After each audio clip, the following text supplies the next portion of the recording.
I think one of the most frustrating things I hear from women who are on their journey through perimenopause into menopause is the belly fat that just seems to keep accumulating. And what's even more frustrating is that you're still eating right, you're still exercising, you're still doing all the things that you used to do. But there's definitely a reason why this is happening, especially now.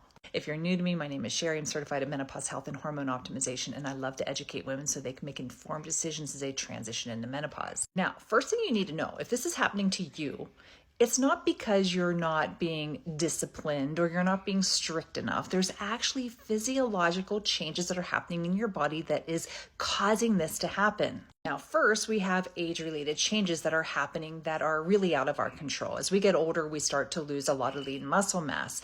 Lean muscle mass is really important to keep our resting basal metabolic rate high. So if we don't have a lot of muscle on our bodies, guess what? That decreases. And our rate of how we metabolize foods and other things, it's really important because if that BMR, the basal metabolic rate, goes down, that means you're burning less calories at rest. So this is why it's important that we keep that lean muscle, but that age-related factor of it decreasing causes our BMR to go down. Now, there's also hormone changes that happen. As we know, as we get older, we start to lose our hormones. We lose our estradiol, our testosterone, progesterone. Now, testosterone is really important to help maintain that muscle mass. So as that goes down, no matter how much we work out, no matter how much we lift weights, sometimes it's really hard to build and keep the muscle mass that we already have. Then we have estrogen that starts to decline.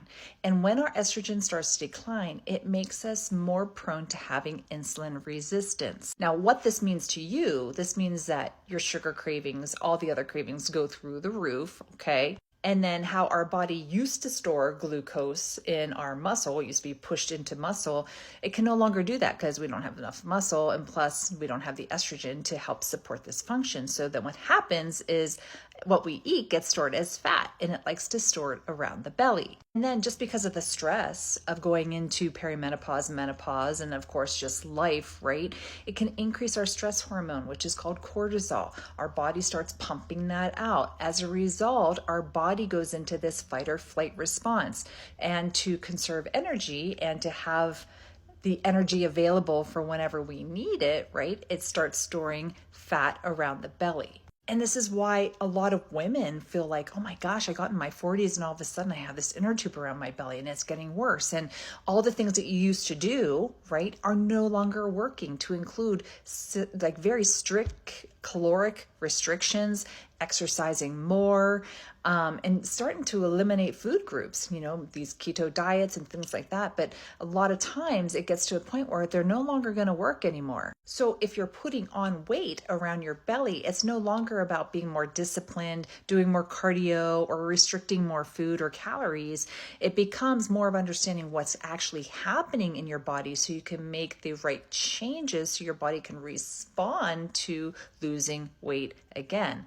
Now, I have a masterclass on this. It's actually focused on weight loss for women who are on hormone replacement therapy and gain weight, but it's still the same premise and the same foundation applies to belly fat loss as well. And if you'd like to check that out, just drop masterclass down in the comments and we'll make sure you get a link so that way you can check this out. Because once you understand how the hormones play a role in this, insulin resistance, and there's other factors too, you can reverse this and get back the body that you used to have. So I hope this was informative. Of course, if you have any questions, please let me know. Thanks so much for tuning in, and don't forget to hit that follow button so that way we can continue to go on this journey together.